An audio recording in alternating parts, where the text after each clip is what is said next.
Friends, welcome to this special day, the Bhandara of the great master, Hazur Maharaj Baba Sawan Singh. This picture you can see here, he was my master. Everything I share with you, I learned from him. This man with the white beard, he changed my life. And he changed the lives of thousands of other people that I knew. That one man can have that effect on so many people's lives is remarkable. And he was not a teacher. People thought he's a teacher. He used to say, there are thousands of teachers all over. They are teaching the same spiritual teachings that the mystics and the great master has taught. The teachings are in thousands of books. You can go to the library and see there are thousands of books that you can read and learn about the same teachings. Teachers are in abundance, but a perfect living master is a very rare thing. The great master mentioned that if you really want to know how many perfect living masters there are in this world, in this present age, which has more masters than before, they could all be counted on the fingers of your hands. There is a very rare occurrence of a perfect living master. A perfect living master has a different way of doing his work. His work is to take the marked souls back home, to their eternal original home, from where the souls all came out. Our spirits and souls were born out of one single totality of consciousness, and the ability to go back and merge in that consciousness lies with the perfect living masters. Perfect living masters come here. They pretend to be teachers. They pretend to be teachers because our mind loves to listen to a teacher. They are doing this only to satisfy our mind. They teach us how to meditate. It's just to satisfy our mind. They tell us the ritual of meditation, discourses, things external. These are all external things they do to satisfy our mind. They ask us to read books. It is only to satisfy our mind. You can read all the books of the world all over and over again, all your life, you'll get no enlightenment. They know it. Yet they say, go and read more books to satisfy our mind. All these things they do to get rid of the only obstacle that is in our way to spiritual enlightenment, our own mind. They try to keep our mind busy so that we can make progress with our own spirit. And the spirit is always longing to go back home. Each one has a consciousness and a soul and a spirit that is constantly longing to go back home. They are not creating a longing for you. The longing is already there. It's the longing of the spirit that makes us feel lonely in this universe. We are always lonely. We always want to be loved and to love somebody. This is coming from the soul, from the spirit. There is no exception to this rule. Everybody wants this. And yet the mind comes in the way. The thinking mind becomes an obstacle. The thinking mind attaches us to things outside of ourselves, to things that have been created temporarily. And those attachments, and because of those attachments, more desire for more attachments. They create a trap around us by which the loneliness of the spirit, the longing of the spirit to return home to its own totality, to its own reality, is lost, and we live a life of the mind and not the life of the spirit. These mystics, these perfect living masters come here to reconnect us to our own spirit, to reconnect us and tell us who we really are, that we are not our minds, we are not our sense perceptions, we are not our bodies. These are just covers upon ourselves. We are wearing these covers in order to have different experiences. We generated these covers upon ourselves through our consciousness, so we can have different experiences. But they do not mean that the cover itself becomes ourselves. I am wearing a jacket today to impress my friend Mark. He's going to take a picture. He's going to take a picture of me. But suppose I start believing I am the jacket. It will be a big mistake. Anything that happens if my jacket gets torn, I say I am torn. Anything that happens with jacket, I ascribe it to myself. That will be terrible. You will all laugh at me. But we are doing the same thing to our bodies, which we are wearing like jackets. Our physical bodies are no more than temporary jackets we are wearing. And yet, we associate all our happiness, unhappiness with what is happening to our bodies. Even our sense perceptions, the ability to have these 5 perceptions, we think our own experiences, they have just been made an agency, an instrument to experience the things around us. They are not ourselves. Even the thinking mind, which is supposed to be our own self. A philosopher said, I think, therefore I am. Made a big mistake. He should have said, I am, therefore I am, but I have a mind that can think, which would be the correct statement. By associating yourself with the mind and then believing that you are the mind, it's just like saying you are the jacket. These are all jackets upon ourselves. Our real self is total consciousness, pure spirit, the ability to be aware, the ability to create, the ability to experience what we create. That's our true self. And we are able to achieve that while we are here through the help of somebody who has already achieved it. What is the definition of a perfect living master? A definition of a perfect living master is one who has perfected his journey to his own himself. And when you perfect your journey to your own self, you find there was only one self. Everything else was illusion, was all created. Therefore, you discover at the end that we thought we are so many we are merely an illusion, a reflection of the only one. That's our journey. A perfect living master, by his own experience, is able to help us and take us back home. It's very rare to come across a perfect living master. People sometimes ask me, have you heard the names of these masters? And I tell them, yes, most of the time I have not only heard them, I have seen them. Some of the young masters today have grown up. I've seen them growing up as little kids. One master I saw 1 hour after he was born, and he's a very popular master. There are so many. So when people ask me, how do you rate these masters? Who are the perfect ones amongst them? I tell you, any master who says, go within yourself to discover the truth, I support him. It doesn't matter how far he has gone or how far he has progressed, because he's telling you the right direction to discover the truth, which is within yourself. It hardly matters how far he has taken you, because you can only go as far as the master can take you. And each master will take you up to the point where he has himself gone. But if he's taking you the right direction, and your seeking is strong, your longing for the reality is strong, you are bound to meet a master who will take you to your true home. It doesn't really matter. There can be intervening masters that come into our life. I sometimes share with you the story of an engineer from Burma, Trilok Chand. His name was Trilok Chand. And he worked in Memio, then in Rangoon, and now called Myanmar, that state. And he was a very, very stingy man. How do we define stingy? Stingy means that when he had a dollar bill in his hand, he would hold it like this and say, to spend or not to spend. To spend or not to spend, not to spend. Of course, he was dealing with the rupees. So he would say, the rupee to spend or not to spend. So in a little job as an engineer, in a few years, he was able to save 30,000 rupees because he didn't want to spend. And yet, his longing for the spiritual journey was so strong that he would look at any master that he would come across and say, I want to get initiated, I want to follow your teachings. Then he heard that there was a master in South India in Madras, a town called Madras, and that master, he heard, was able to take you within to the ultimate reality. So he spent the money to go there.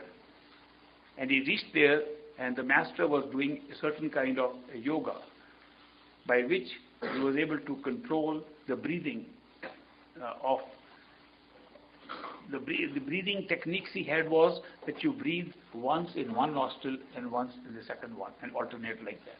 That's part of his system of meditation with breath work. So this man went to him and he said, I have come to find the ultimate reality. I want to find the truth. Master, can you give me?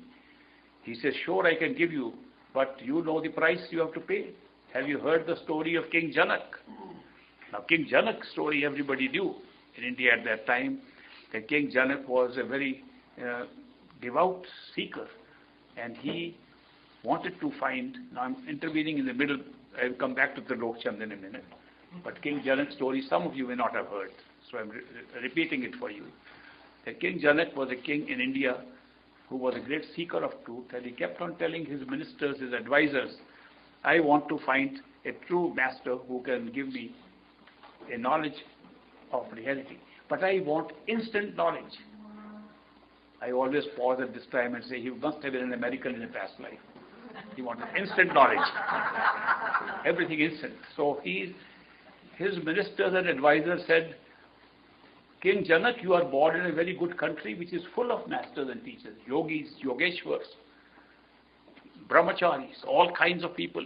They are performing all kinds of rituals and they are doing meditation. They are sitting up all over. And all you have to do is to have a feast, a big feast. Because in those days when you had a celebration, when you wanted to celebrate anything, you would have a big feast and have a bonfire. And you could then chant around that fire and do some ceremonial things like that. So they advised the king, King Janak, to have a big feast and invite all the holy men from the country. Then he can have enlightenment and get the knowledge of the truth. So such a feast was arranged. And the king disguised himself. Incognito, he walked amongst them without telling them he's a king, just to see what they were teaching. And as he moved amongst themselves, he found they were all full of so much anger and ego, each one saying, I know better than you do. This is not what the book says, this is something else, interpreting words differently. They all knew some of the Vedas, some of these ancient scriptures by heart, and they reproduced them like a parrot, and yet they were so angry and so full of their ego that he said, how can these people give me any truth? They are themselves embroiled in these different kind of virtues which are not the vicious ideas of anger and so on, and all thinking they are right. So he was very disappointed. He came back to the palace and told his advisors, I am thoroughly disappointed because these people I thought had knowledge. They don't have true knowledge. They are learning. They are learned. They have remembered words from the books, but they have no knowledge at all. I want somebody who has true knowledge, who can give me instant knowledge, real knowledge. Then they told him, Master, King, you have forgotten that you only had a one-day feast. Many people could not come. They are far away. You should have a 7-day feast and organize a big thing. So the king set up a lot of tents in his compound of the palace, and he, by beat of drum, there were no telephones or televisions or radios in those days, so people had to go by beat of drum. The king invites you to come to a big feast for 7 days. The whole country was notified, and they all came to the king's feast for 7 days, and the king again disguised himself incognito, walked amongst themselves, and he just found the same scene repeated over and over again. They were learned people. They were trying to do things which made them full of their own ego and pride. Each one said, I know better than you. I have experience better than you. My knowledge is better than you. My guru is better than you. They always claiming something which appeared to show that they had not controlled even their ego. How could they have true knowledge if this was their mental ego? So the king was again very disappointed. He came back to the palace and he told his advisors and ministers, I am very disappointed. I thought I'll get some true knowledge from these people, but they don't have that knowledge. They are learning, but not knowledge. And the advisor said, King, if you are looking for that kind of knowledge, such a person would be called a perfect living master. He won't come to your feast. The king said, is there one such? They said, there's one sitting on the bank of the river, and his name is Ashtabakar. Ashtabakar means 8 folds. He was a hunchback with 8 folds on his back, a deformed body, but his eyes were very bright. So the advisor said, if you want to get true knowledge, instant knowledge, go to him and ask him for true knowledge. The king said, why didn't you tell me first? And I wasted my time with those feasts, but I will go to Ashtabakar. So the king went to the hut where Ashtabakar was sitting with 7 or 8 of his disciples. And the Ashtabakar was surprised. He said, King, I am surprised you have come to see me. He said, I have not come as a king, I have come as a seeker. I want you to give me instant knowledge. And come to my palace and I'll invite other people also so they can get the benefit of your knowledge. Ashtabakar said, King, you have come with so much earnestness, I will come.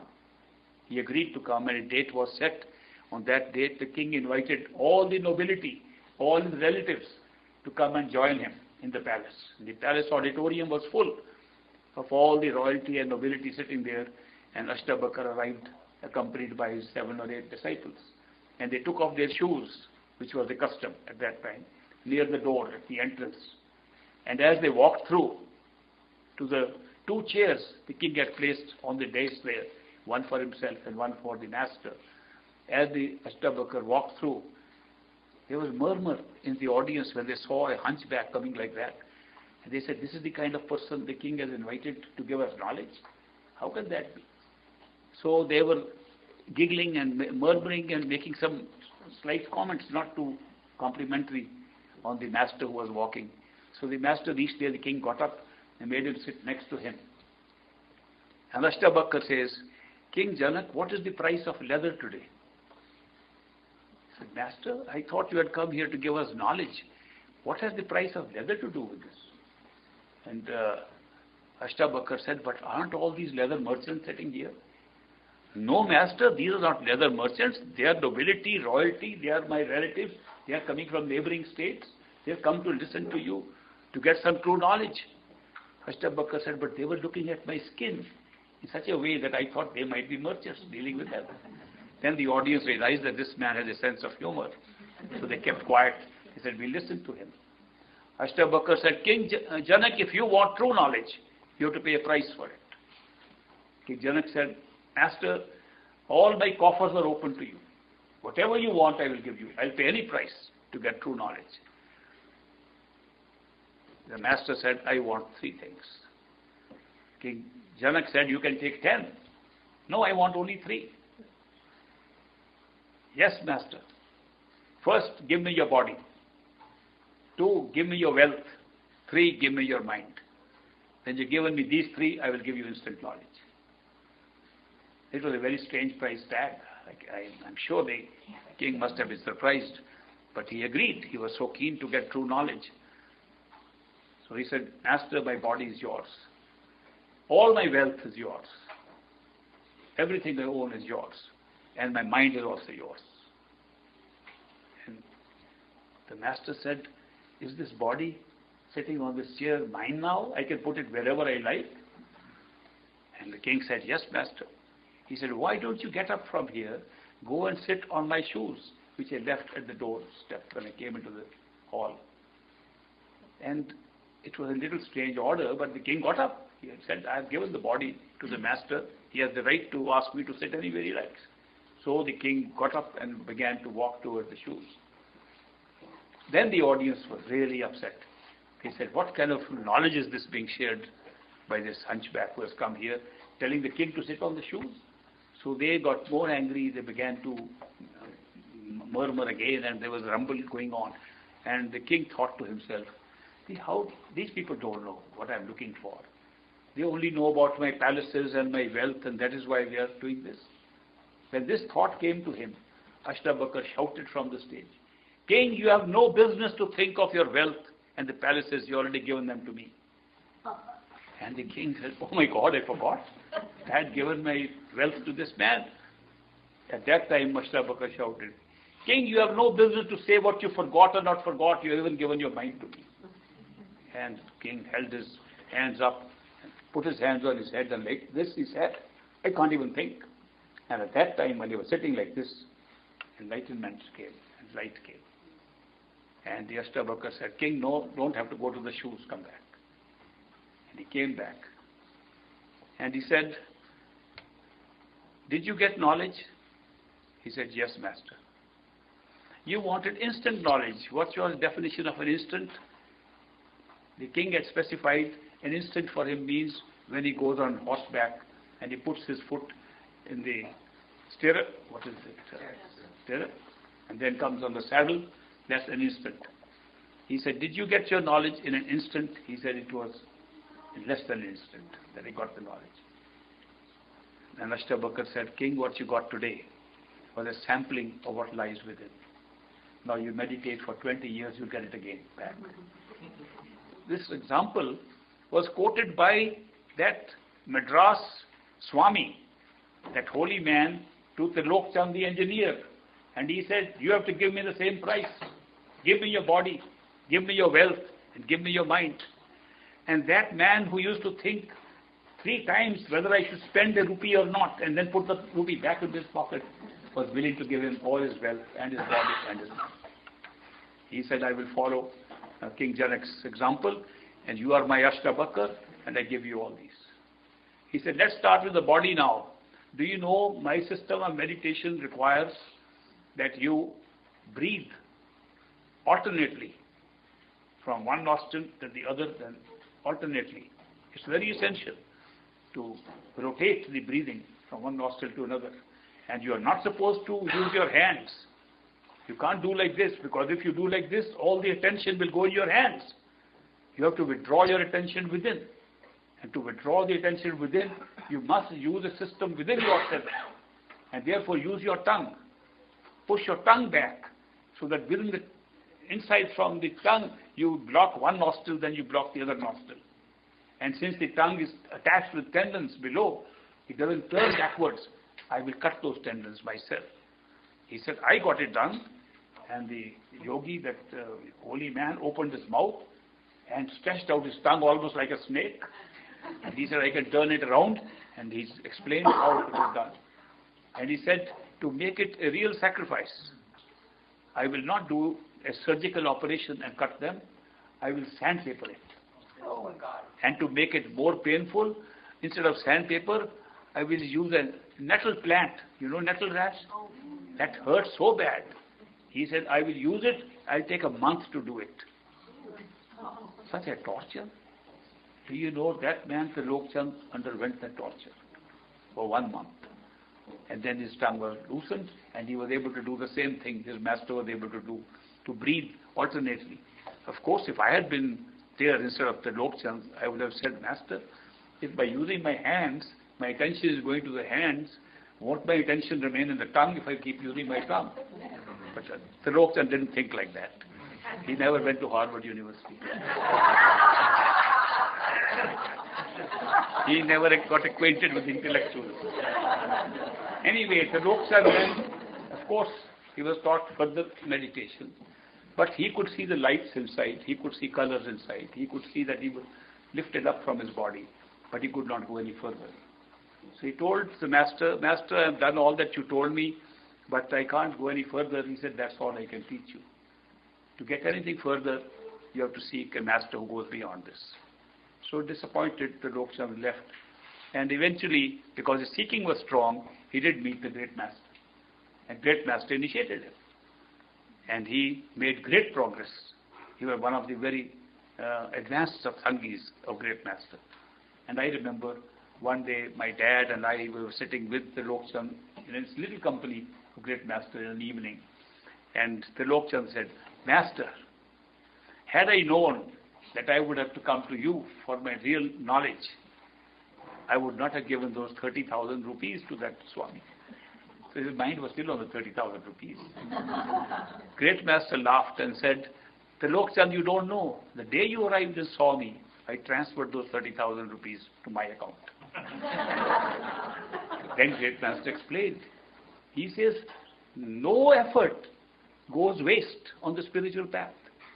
Whatever you did there was a preparatory step for you to come to me. Therefore, don't think that you wasted anything there, neither time nor money. It's all gone into your account. And you had to do that before you could come to me.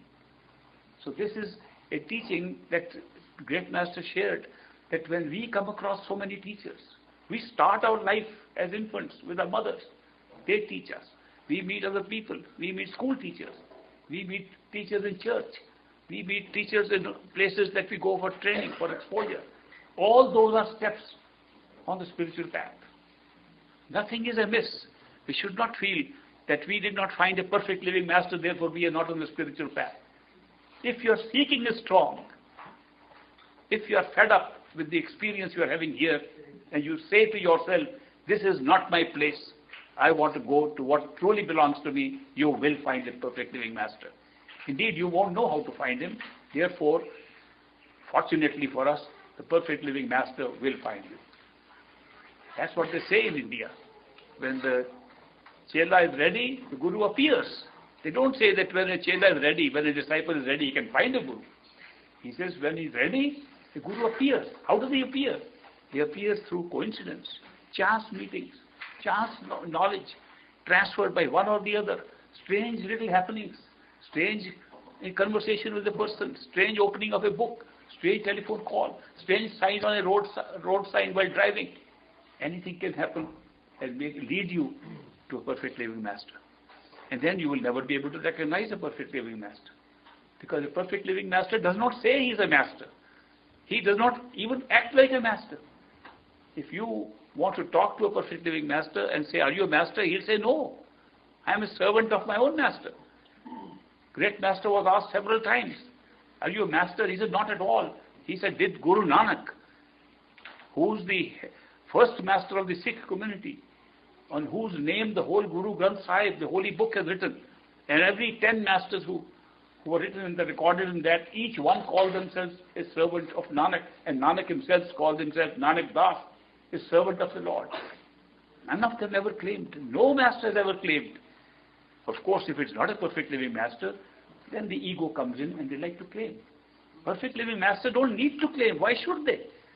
They know what their job is. They know who the marked souls are for whom they have come. They know through what process these souls are passed and at what time they have come to them. And they know how to process their cases for going back home. They know how to become like them. Because ultimately, if they are not teachers, if perfect living masters are not teachers, what is their method? How do they take us back home? They take us back home through the power of love. Somebody once asked me to write a chapter in a book. An author in India was writing a book on the spiritual path. In fact, he was writing a book on several spiritual paths that exist in the world. He asked me if I can help him by writing one chapter on the method that I learned from my master. I said, I can help you, but it will be a small chapter. He said, what, how many pages? I said, not pages, it will just be a page. He said, do you mean just a few sentences?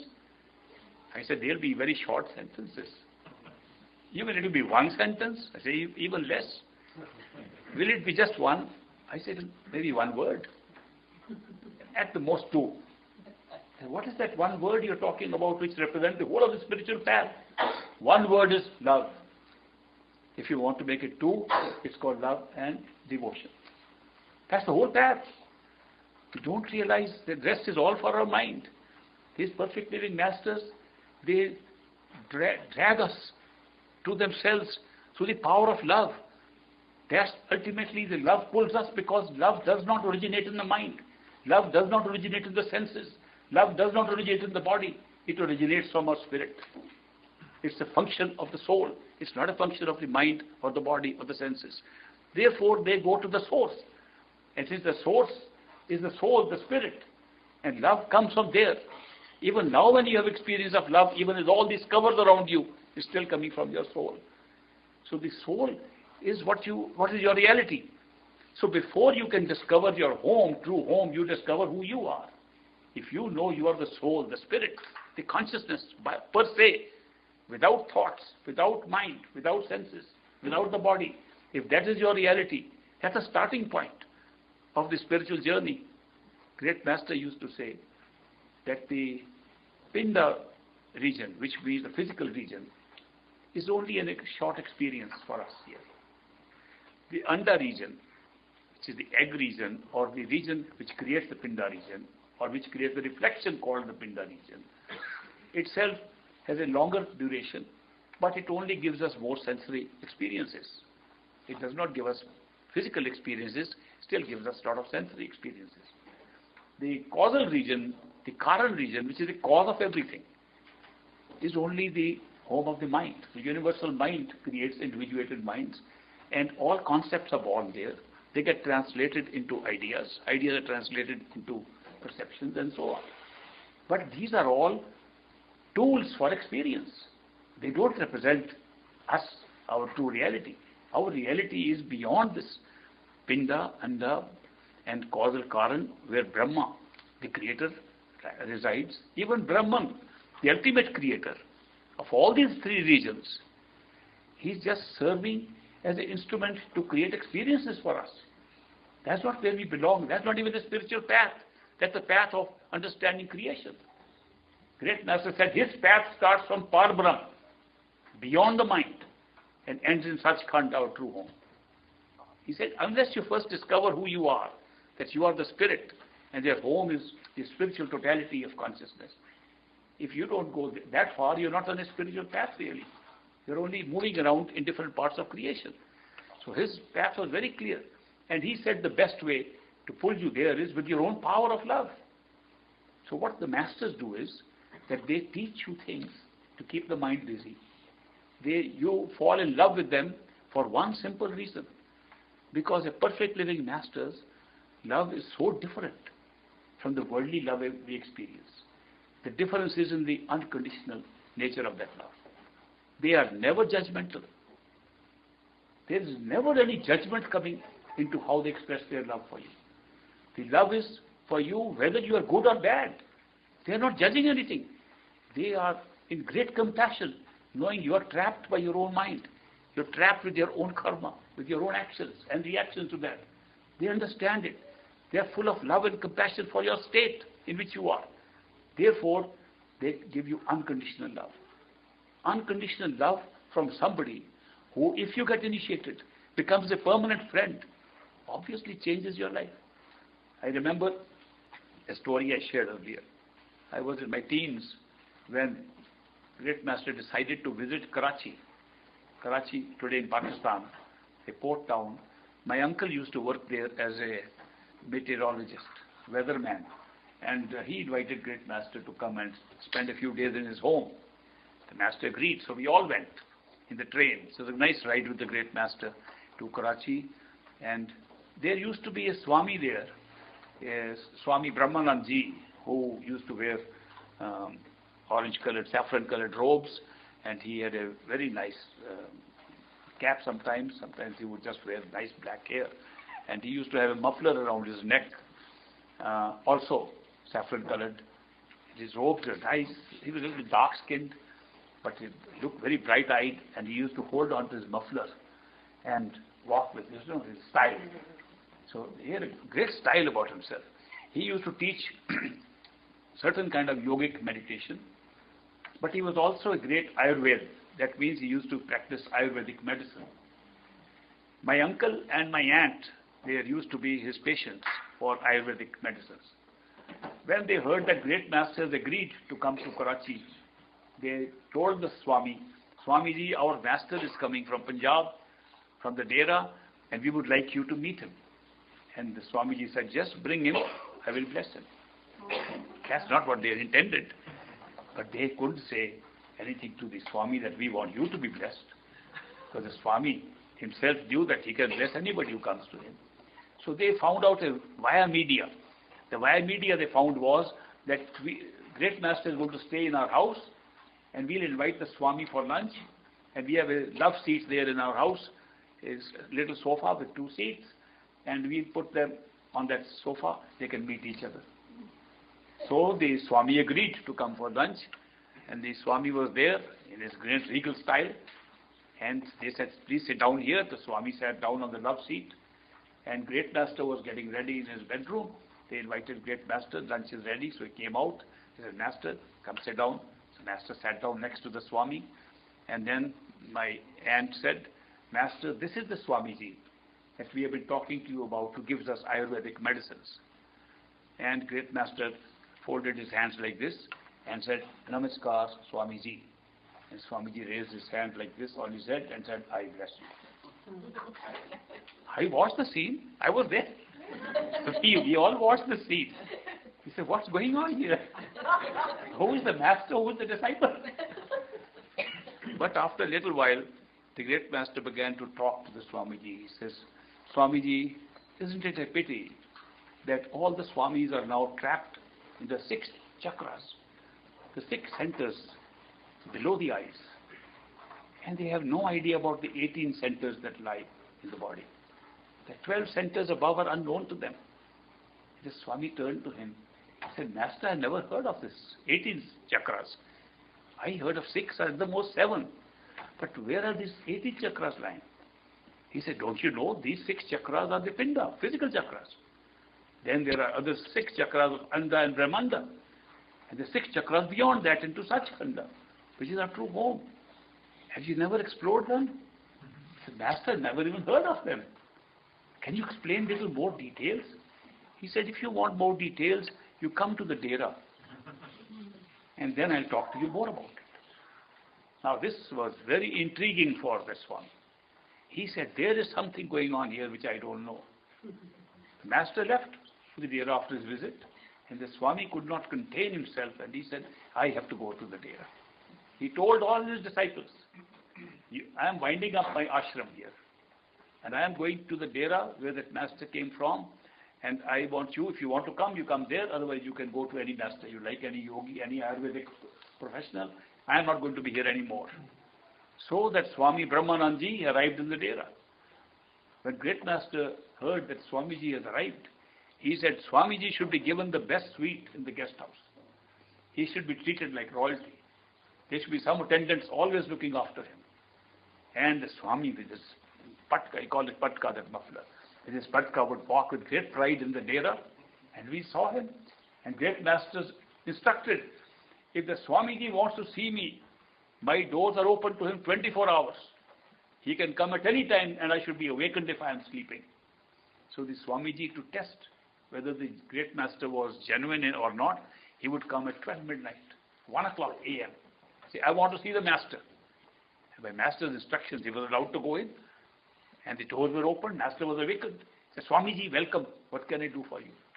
I just come to say hello to you because I couldn't sleep. I was a little restless and I wanted to know more about the 18 chakras. He says, yes, you come tomorrow. We'll have a satsang. We'll have a discourse. You sit next to me. So when the discourse took place, Great Master said, where is Swamiji? He must sit next to me.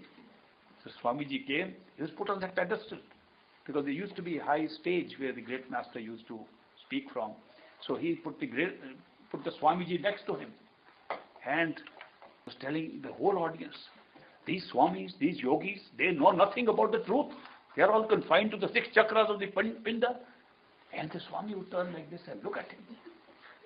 After a day or two, Swamiji said to Great Master, Master, when I sit on that stage, and I try to hear you, I have to bend like this. It's giving me a pain in my neck. And Great Master said, I also noticed that. I think you should sit in front. Put a chair for the Swamiji in front. So from the sitting next to the Master, he came down to a chair, down below. After a few days, he complained again. Master, I have a little problem. And Master said, Swamiji, what is your problem? He says, when I sit there, you are sitting high up. I have to put my head up like this, and I'm getting a pain in my neck again. And Master said, I also noticed this. I think you should move about 20 steps behind. So he was moved in the middle of the satsangis behind. He again complained after a few days. He said, Master, I have a problem. What is the problem now, Swamiji? I sit on a chair and the people behind me can't see you. Oh yes, I also noticed this. Remove the chair. So gradually the Swami is put behind. Later on the Swami has to come and stand in line in a queue to see the Master like anybody else. The Master gave him a little place to set up his Ayurvedic library. I was at that time practicing some homeopathy. I had a homeopathy clinic. Next to me was the Swami's Ayurvedic clinic. So we would sit and chat. One day I was chatting with the Swami and he said, this Master of yours is a very great diplomat. He is such a big diplomat. When he called me in, he gave me the royal treatment. Had he put me like this, like he's doing now, I would have run back to Karachi. He gave me the right royal treatment and gradually put me down to where I am now. He has trapped me with his love. I can't go anywhere. I said, that is the method of the perfect living masters. They tell you something, they give you something that appeals to your mind. They satisfy your mind before they satisfy your soul. Your soul is being satisfied by another means, by their unconditional love. And the mind is being satisfied by external things. Mind is being satisfied by telling 5 stages to go up, 8 stages to go up, here they are lying. And the mind loves classification. If somebody said, the truth is within you, and just go deeper and find it, doesn't appeal to the mind. No, there are 5 stages to go. One after the other, physical, astral, causal. Oh, mind says, yes, this must be real. You classify something, and the mind thinks that must be real. So to satisfy the mind, how would I know what is a better state to be in? Is a human being in a physical state better, or an angel in the astral sphere in the heavens better? Which is a better life? Or somebody would say, angel up in heaven is better. Ask the angel. He's pleading to come back as a human being, so that he can get back to his free will, where he can seek. He can't seek as an angel. Nobody can seek at any other level of consciousness except the human being. So it's very difficult, nor are these stages placed one above the other. They are placed within each other. That means as you go deeper into your own consciousness, you access those by getting rid of the awareness of the outer stages. So just to satisfy the mind, the masters put up these stories. They have to make stories. They are trying to describe something beyond the mind. They are trying to describe something that is beyond time and space. How can you understand? How can the mind comprehend that there is the entire creation, past, present and future? Everything that's ever been created will ever be created for the future is lying in a single non-existent, non-time moment somewhere. How can the mind understand it? How can the mind fathom it at all? And yet they are talking of those levels of experiences, where an experience of that oneness without time and space contains everything. You can't describe it. So one of the masters, Swamiji of Agra, who set this Radha Swami movement, he used to give his discourses. He said, I'll tell you what lies beyond the mind. There are tall trees there, very tall, 2 miles high, 3 miles high, all laden with diamonds and rubies. And the women flocked to his satsangs. Somebody said, is it true, Master, there are trees there? He said, when there is no time and space, how can there be trees? But how will I explain? I only want to tell them it's a very attractive place. It's something that you will really like. And so I pick up things that people really like. As it happened, there were more women attending his satsangs than the men. Not because men were at work, because the diamonds and rubies were a woman's best friend, even in those days. So the point I was making is, here is great master whose Bhandara we are celebrating today. What was special about him? He was born like an ordinary person. He lived like an ordinary person. He died being treated by homeopathic ruling myself like an ordinary patient. He lived life like any one of us. What was so unique about him? What was unique was his consciousness at all times was operating from all the 5 stages that we can comprehend. Nobody can do that. His love for you was totally unconditional, that he never made any judgment.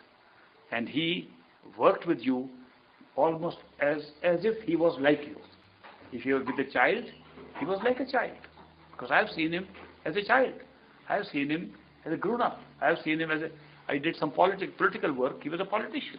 He grew up, and I was in the civil service. He treated like he knew about all the civil service. He acted exactly like people he was friendly with. Therefore, what really happens is that when a perfect living master finds you, you can't find him because you're ordinary. He's an ordinary person with extraordinary access to consciousness, extraordinary access to all levels of consciousness. Therefore, when you meet such a person, he is able to see a lot more, and yet he acts like he doesn't know anything except what you're telling him. So he acts more ordinary than ordinary people sometimes. So that's why it's almost impossible to recognize. One of the mystics, Tulsi, says, if anybody ever claims, I know how to recognize a perfect living master, just put your hand on your ears and don't even listen to him. Tulsi Sahib says this. So there are many masters who have said that it's only a master who can recognize you. And when he recognizes this is a seeker, and he grants him initiation. You know, initiation is a very big thing. Initiation is the greatest thing one can ever get in this life. I don't know anything better. I was initiated more than 75 years ago today. I have experienced it, touched it, tested it. I'm not talking from books or somewhere. I'm not talking from somebody else's story. I'm telling you that initiation is the greatest gift that could have ever been given. What is so special about initiation? Is it a method of meditation? Of course not. Anybody can teach you that. Is it a method of telling you where the truth lies? Everybody knows truth lies inside you. Bulle Shah, one of the mystics, says, Rabda ki pana, etho putna, othe lana. It's not difficult to find God. Just pluck your attention from here and put it here. He simplifies it 2 sentences, the whole spiritual path. Then what is so special? What is that unique thing that initiation gives you? Initiation gives you a permanent friend who gives you unconditional love. You can never find that anywhere. That's why it's a remarkable experience. Not only that, if you follow the instructions of a perfect living master after initiation, you manifest an actual experience of seeing his radiant form, his own form, in which you saw him when he initiated you. At all times, day and night, he is accessible day and night. The kind of questions you would like to ask, a physical body, a physical being, he is available to answer you at all times. What more do you want? Can you think of such a friendship? He is with you all the time. You can never be lonely. There is no loneliness. You never travel alone. You never go anywhere alone. You have company all the time of a true friend, a friend who loves you, and a friend who takes care of you. He does not go out into the streets to show you magic. He shows you magic right in your own daily life. On a daily basis, things happen. He said, this couldn't have happened but for a miracle or a magic. If this is the kind of change that takes place, you understand the value of initiation. By initiating a person, a perfect living master takes full responsibility for that person to go back home. He does not say, if your karma will be better, if you act better, if you be a good person, he'll take you. By initiating, he's waiving everything. And he's saying, I take responsibility to take you back home. And I will be with you till that happens. It's a very big commitment. So initiation is a very big commitment, not by us, but by a master. Because we can go back upon this. He still doesn't. We can run away from him. He'll run and chase us. And take us back home anyway. Even if we try to run far away, he'll say, no, I'll take you back. It's a very big commitment. That is why initiation by a perfect living master is not learning the art of meditation. All the books, you can read the books. It is not even discovering what else is there if there is something beyond the physical. It's all recorded in the books. You can hear tapes, you can read, see books, you can hear discourses, you can go and listen to lectures and discourses. That doesn't give you any enlightenment. A perfect living master's initiation is a guarantee that you will go back to your true home. And therefore it's a very important thing. To be able to get that kind of experience, it's a very life-altering experience. Of course, the peripheral benefits are also great. For example, we are all subject to anger, lust, greed, possessiveness. They all start disappearing. The more you meditate according to the instructions of a perfect living master after initiation, you see all these things becoming less and less automatically. You get some extra supernatural powers on the side, which you may use or not use. You're not supposed to use. I know that I made a small mistake, I think. And that was many years ago. And we were in Rochester, Minnesota. Some people might still be sitting here who were there with me at that time. And we had taken a lady with us who everybody thought was a witch. No. I was willing to examine all kinds of spiritual phenomena taking place, including witchcraft and including all kinds of shamanic journeys. Whatever was happening, and I went to the Indian tribes and met their chiefs with feathers in their head. But I wanted to understand where the spiritual development in this country is lying. The great master had predicted that true spirituality with perfect living masters is going to come to this country. So I said, let me see that people are being prepared by so many teachers, so many places. So we took the witch with us and went to that place for a little program like this. And when she was sitting with us, and I was telling them that witchcraft cannot achieve what comes incidentally just by doing meditation. For example, and that's what some of you will remember who were there. For example, if your willpower becomes strong through meditation, and a plane is flying overhead, and you tell the plane to stop, it will stop there and not move till you allow it to. As I said this, there was a plane going overhead, and everybody looked, the plane stopped. I was surprised as much as others. I didn't intend the plane to stop, but the plane hung there, and everybody looked surprised. I said, it moved. It's not that this was a design thing or intended thing. I was just trying to explain that when the people talk of magical and supernatural powers, they come almost automatically with the development of your will in a different way through meditation. Indeed, any meditation can increase your willpower. But this meditation that the Perfect Living Masters teach us is a very powerful one because it transcends the energy centers. Most of the yoga that people are doing are concentrating on the energy centers. They are not concentrating on the center of awareness. Awareness is different from energy. Energy is the power, the force that controls and runs everything around you. Awareness is our knowledge of those things, how much you know what's going on. So awareness builds up from the eyes, behind the eyes and above. It does not go below the eyes. Therefore, the yogis and yogeshwars and all these swamis who are practicing different kinds of meditational practices that take them down, and I have done a lot of them with these yogis myself to experiment and see where they stand. Those things only build up your energy in different ways, and you can get some supernatural energy also. But the fact that you can have an awareness of what's going on and who you are and where your home is, that comes by developing awareness through means above the eyes, not below. This is a cut-off point in the human body. The eyes represent a cut-off point. Below that are all the centers of energy operating. Above that are all the centers of awareness. So built up like that. So the Perfect Living Masters teach us not to go down below here at all. It's not necessary. If you've done it, good. You know something about it. But if you haven't done it, you don't need to do it. You can go from here and raise your awareness to the level where you know who you are. It's very simple, actually, what they teach us. They say that if you could become unaware of the physical body and still know you are there, what would you be like? It's a simple thing. How do you become unaware?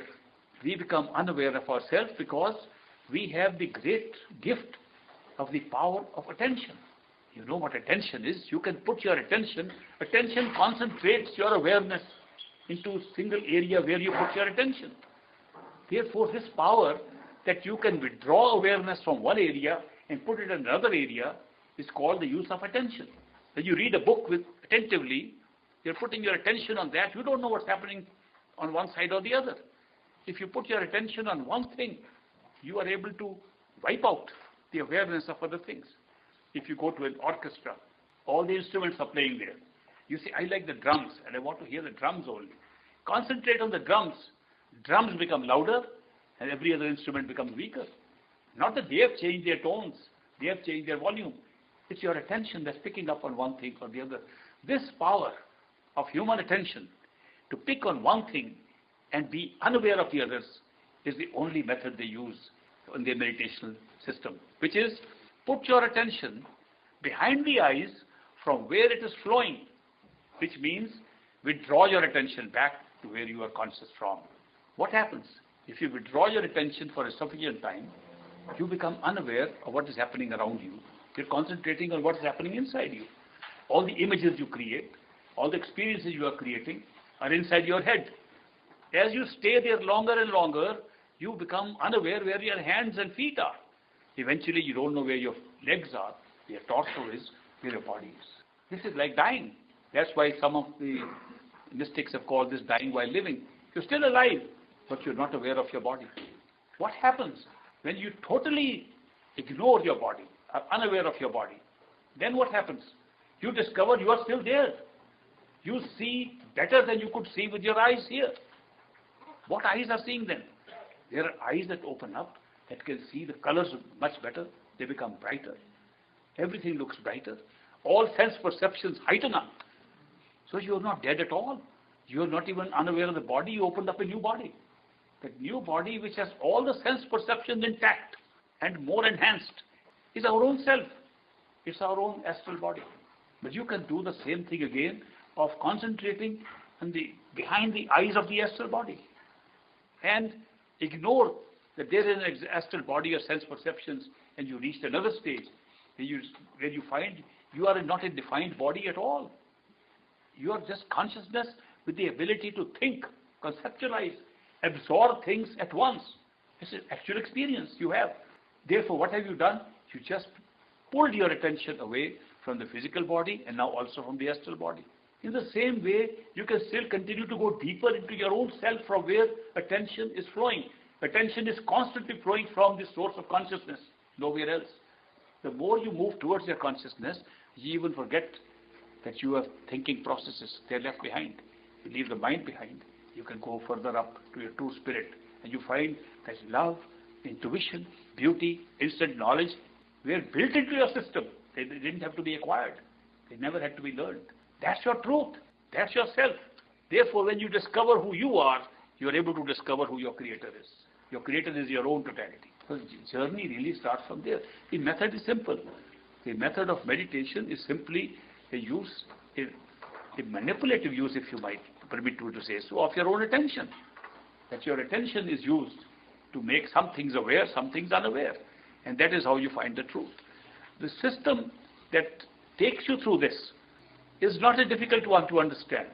It's not even difficult to practice, except we have identified ourselves with our mind, our senses, and our body so strongly for so long that we think that's ourselves. And anything that is happening to our body, to our mind, to our senses, we think is happening to us. So we created so much problems for ourselves which don't belong to us. They belong to the covers upon us. And we have created a pattern how to create those problems on our covers through a process which has been designed only for the covers, not for us. That process is called the law of karma, action and reaction. Whatever you do, you must react to that. If you do something good, you must be rewarded for it. If you do something bad, you must pay for it, punish for it. This system that has been set up applies to the mind, and through the mind it applies to the senses and this body.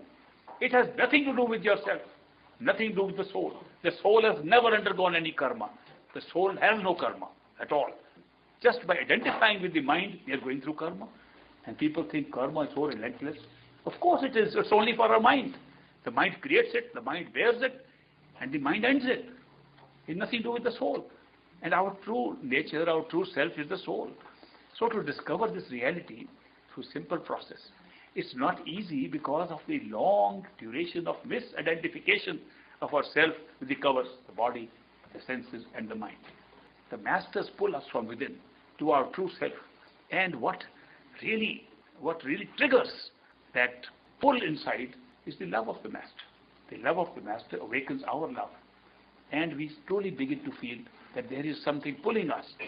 If you are with a perfect living master, it starts off with a simple knowledge of a person, understanding of teachings. What happens after that?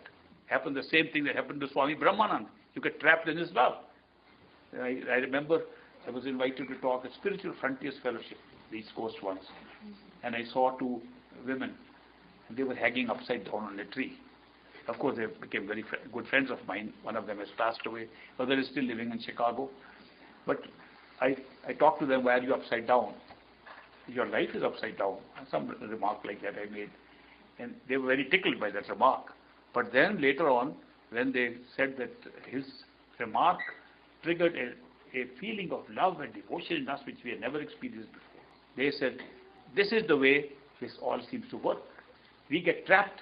We get released from one trap and we get trapped into the love of a master. The truth is that it is the love of the master that eventually pulls us. So I was right in saying that love and devotion is a secret. If there is no love and devotion and a spiritual path, that is no spiritual path at all. It doesn't deal with the spirit. It deals with the mind. Any techniques that you employ for meditating, if they don't have love and devotion in it, it's not a technique for spirituality. The spirit always involves love and devotion. Why am I using two words, love and devotion? For the simple reason, we don't know what love is. We are so used to attachments of the mind that we've forgotten what love of the spirit is. It's always there, but we mix it up with the attachments that we create with our mind.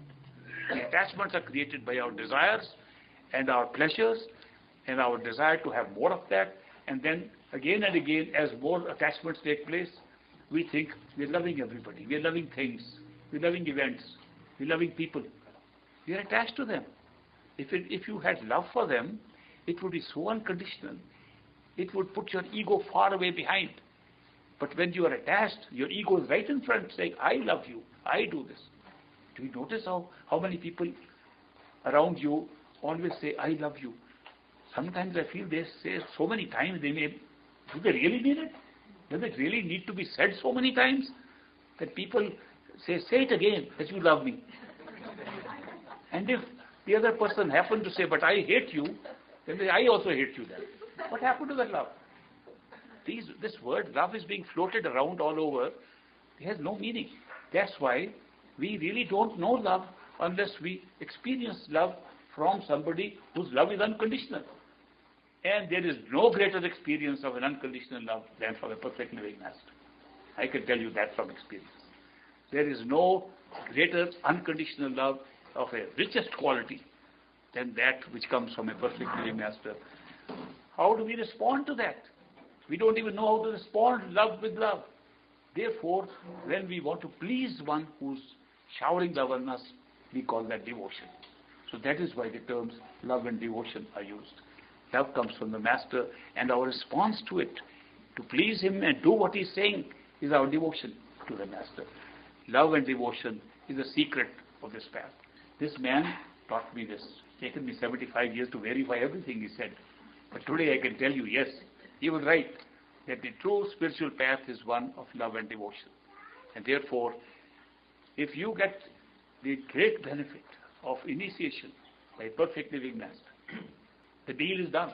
Indeed, if you happen to see a perfect living master, just see once, you are destined to be initiated one day. If the perfect living master happens to look at you once, you're bound to be initiated within 4 lifetimes. If you are initiated, you're bound to leave this world, not come again in less than 4 lifetimes, mostly the same lifetime.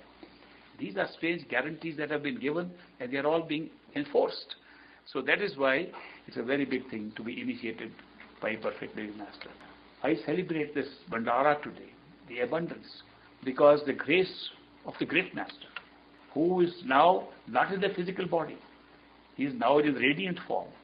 In radiant form, he is operating for all his disciples. He is operating and is visible to them at all times.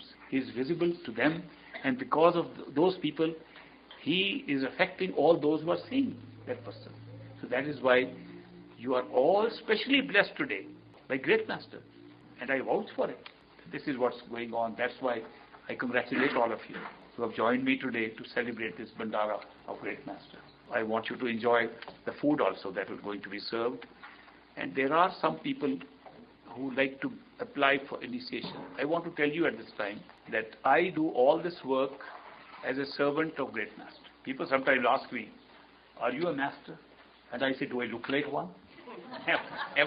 Haven't you seen masters before? You should be able to judge for yourself.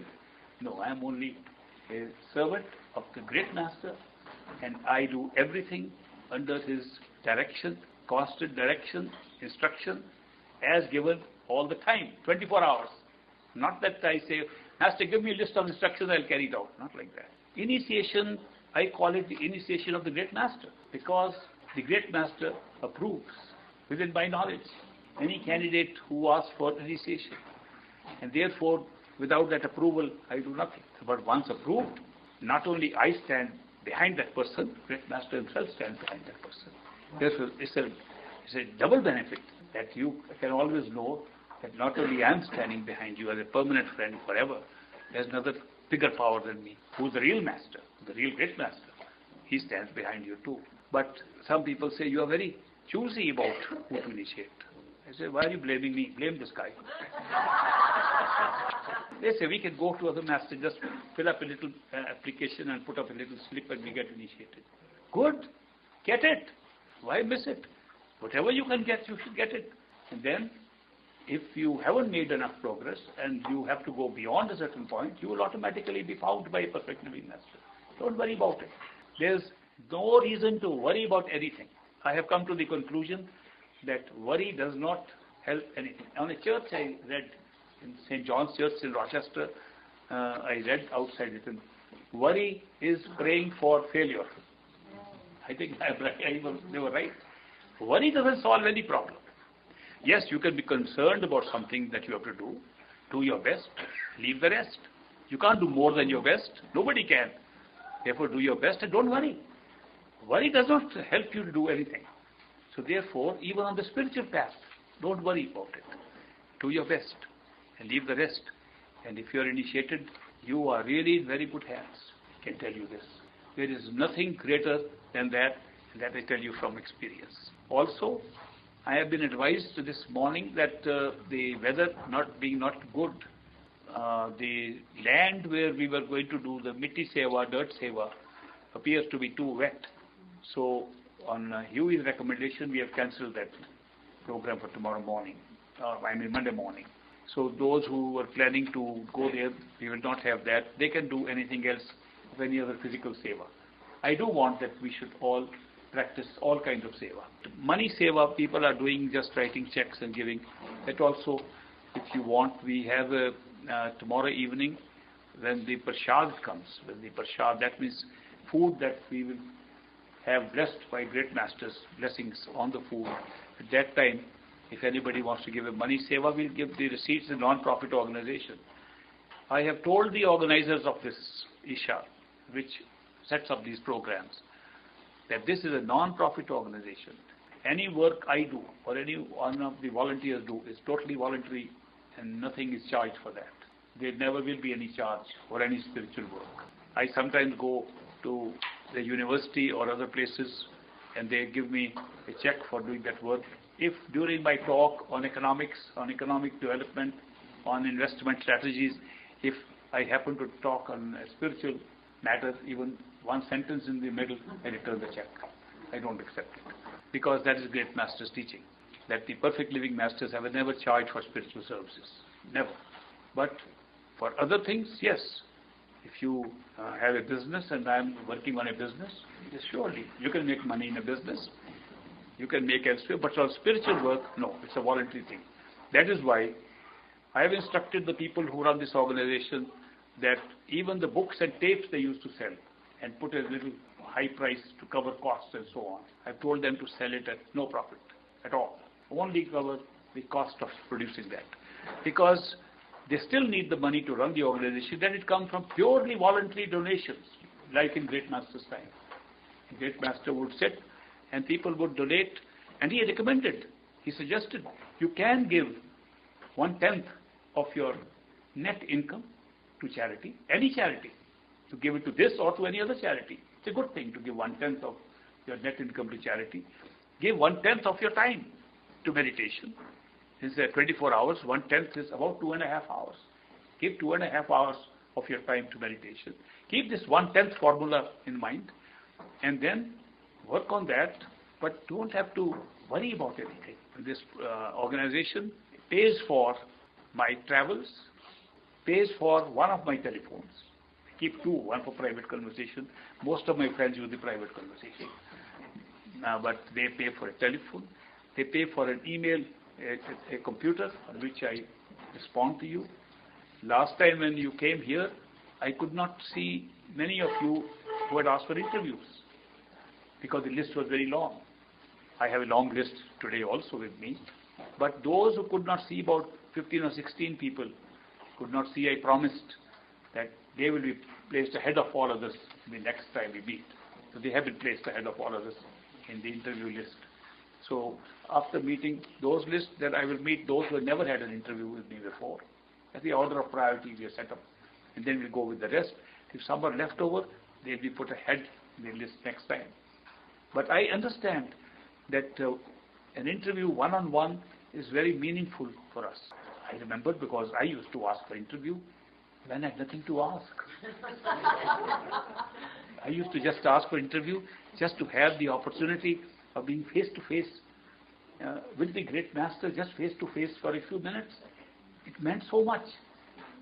That whole memory of that few minutes and a few remarks lingered for years with me. So I understand the importance of that 1 or 2 minutes interview. But the teachings are all known. We discuss them openly in these meetings. And you have books to read, you have tapes to hear, and Mark is putting them on YouTube also now. So people are now calling me from YouTube. I also promised last time that those who have questions to ask and have not been able to ask because of shortage of time, that they can email to me. They gave my email address. Since then I've got hundreds of emails, more than the number of people who ask for interviews. And then I answer each one of them. I have responded to all the emails. Is there anybody here whose email question has not yet been answered? You can remind me and I will answer it tonight. Most of the email replies I give at night, and I should be meditating, I think. I once sent an email at 2:55 a.m. to somebody. I said, you know, this is the time when people are sleeping, and I can send an email. If you read it in the morning, within 5 minutes I got a reply. I was surprised. I said, people are awake. This country is awakening. Great Master used to say that he goes out with a basket of goodies at 3 o'clock in the morning and goes around the dera to see who is awake to receive them. Everybody is sleeping. So he brings the goodies back to his house. He said, if people are awake at 3 o'clock and doing their meditation, then they can take the goodies at that time better than any other time.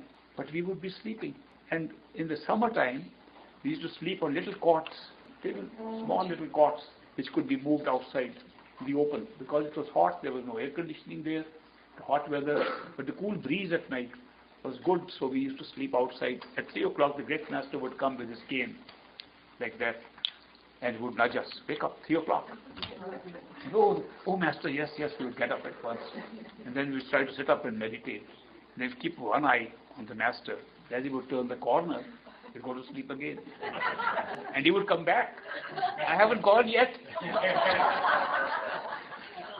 Good old days of the Dera time. I can remember them, and very nostalgic things. But here, when I send those emails at 3 o'clock and I get responses, I feel very happy. He said, people here are truly ready for spirituality. I think this country is blessed.